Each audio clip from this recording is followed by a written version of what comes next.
Thank you. And I feel like this whole evening has been very amazing to me.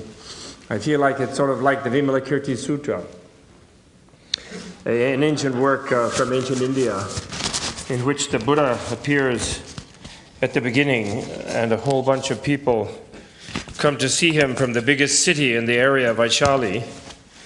And they bring some sort of jeweled parasols to make an offering to him. All the young people, actually, from the city. The old fogies don't come because they're mad at Buddha. Because when he came to their city, he always accepts the first invitation that comes to him from whoever it is. And the local geisha, movie star sort of person, raced the elders of the city in a chariot and invited him first. So he was hanging out with the movie star. And of course they were grumbling, he's supposed to be religious and all this, and what is he doing over there at Amrapali's house with all his 500 monks and so on. They were all grumbling. And so they boycotted him, they wouldn't go and listen to him. But the young people all came, and they brought this kind of a jeweled parasol, and they put it on the ground.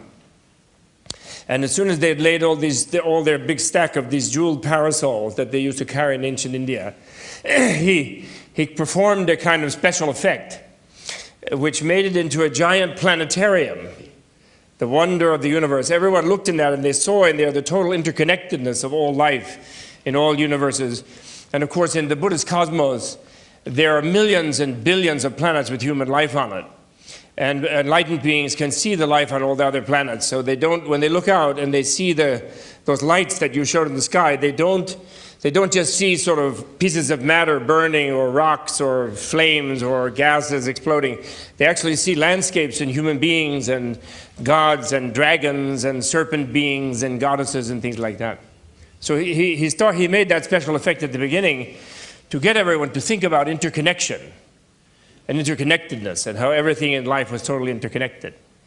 And then Lele Masse, I know his other name, Lele told us about interconnection and how we're all totally interconnected here and how we've all known each other. And of course, again, in the Buddhist universe, we've already done this billions of times in many, many lifetimes in the past.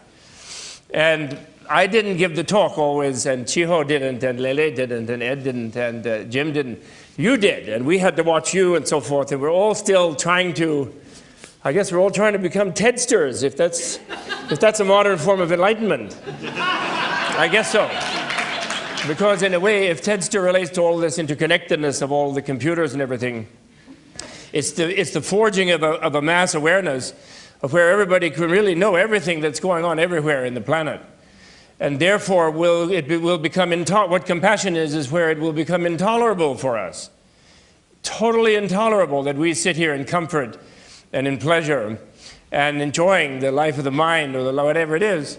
And there are people who just absolutely are like riddled with this disease and they cannot have a bite of food and they have no place or they're being brutalized by some terrible person and so forth. It just becomes intolerable. And with all of us knowing everything, then we're kind of forced by technology to become Buddhas or something, to become enlightened. And of course, we all be deeply disappointed when we do, because we sort of think that because we are kind of tired of what we do, a little bit tired, we do suffer, we do enjoy our misery in a certain way. We distract ourselves from our misery by running around somewhere. But basically, we all have this common misery that we're sort of stuck inside our skins. And everyone else is out there. And occasionally, we get together with another person stuck in their skin, and the two of us enjoy each other, and each one tries to get out of their own. And ultimately, it fails, of course, and then we're back into this thing. Because the egocentric perception, and from the Buddha's point of view, misperception, is that all we are is what is inside our skin.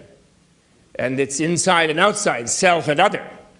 And other is all very different. And everyone here is unfortunately carrying that habitual perception a little bit, right? You know, someone sitting next to you in a seat, it's okay because they're in a theater, but if you were sitting on a park bench and someone came up and sat that close to you, you'd freak out. What do they want from me? Like, who's that? You know? And so you wouldn't sit that close to another person because of your notion that it's you versus the universe. That's all Buddha discovered.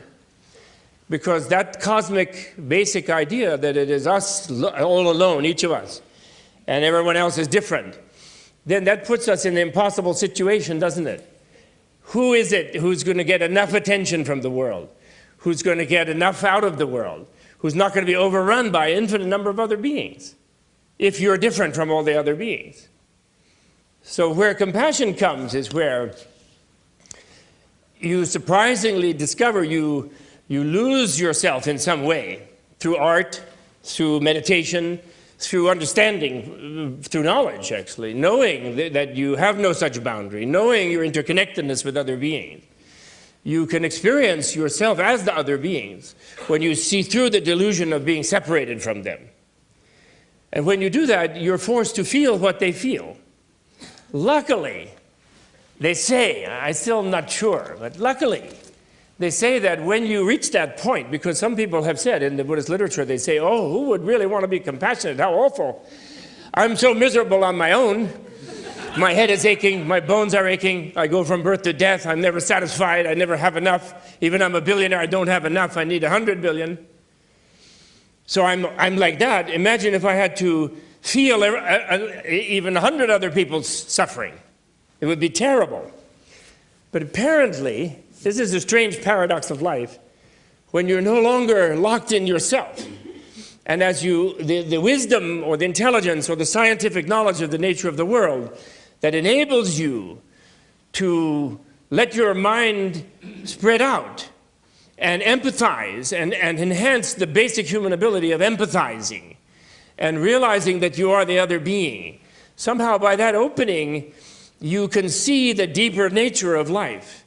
And you get away from this terrible iron circle of like I, me, mine, like the Beatles used to sing. You know, we really learned everything in the 60s. Too bad. Nobody ever woke up to it. And they're trying to suppress it since then. I, me, mine. It's like a perfect song, that song. The perfect teaching. But when we relieve from that, we somehow then become interested in all the other beings. And we feel ourselves differently. It's totally strange. It's totally strange. The Dalai Lama always likes to say, he says that when you give birth in your mind to the idea of compassion, because you realize that you yourself and your pains and pleasures are finally too small a theater for your intelligence, it's really too boring. Whether you feel like this or like that or what, you know, and the more you focus on how you feel, by the way, the worse it gets, right? Like even when you're having a good time, when is the good time over? The good time is over when you think, how good is it? And then it's never good enough. I love that Lele said that the way of helping those who are suffering badly on the physical plane or on other planes is having a good time, doing it by having a good time. I think the Dalai Lama should have heard that. I wish he'd been to hear it. He once told me, he looked kind of sad, and he worries very much about the haves and the have-nots. And he looked a little sad because he said, well, 100 years ago, they went and took everything away from the haves. You know, the big communist revolutions, Russia and China and so forth. They took it all away by violence. And then saying they were going to give it to everyone, and then they were even worse. And they didn't help at all. So what could possibly change this terrible gap that has opened up in the world today? And so then he looks at me, you know. So I said, well, you know, you're all in this yourself. You teach. It's generosity was all I could think of, you know, first Buddhist virtue.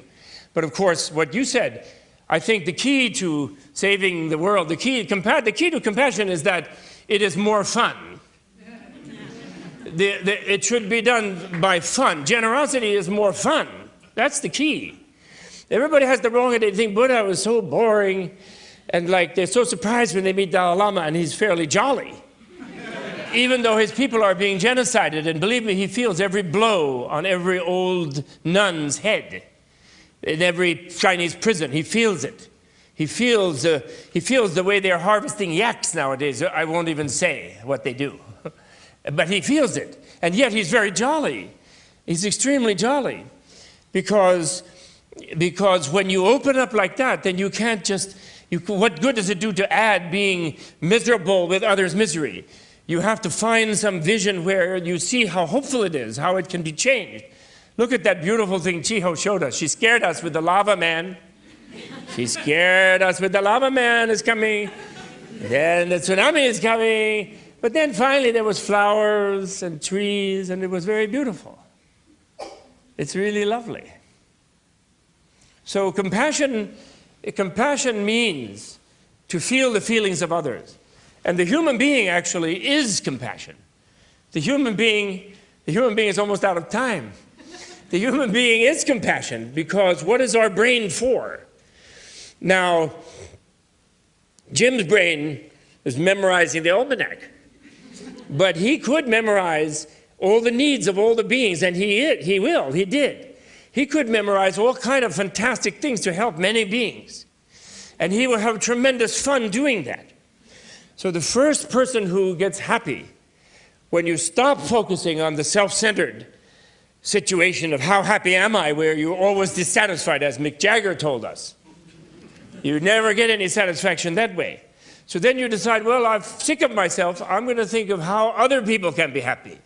I'm going to get up in the morning and think of what can I do for even one other person, even a dog, my cat, my pet, my butterfly. And the first person who gets happy when you do that, you don't do anything for anybody else, but you get happier, you yourself, because your whole perception broadens, and you suddenly see the whole world and all of the people in it.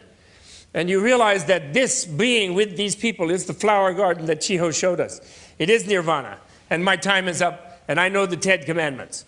Thank you.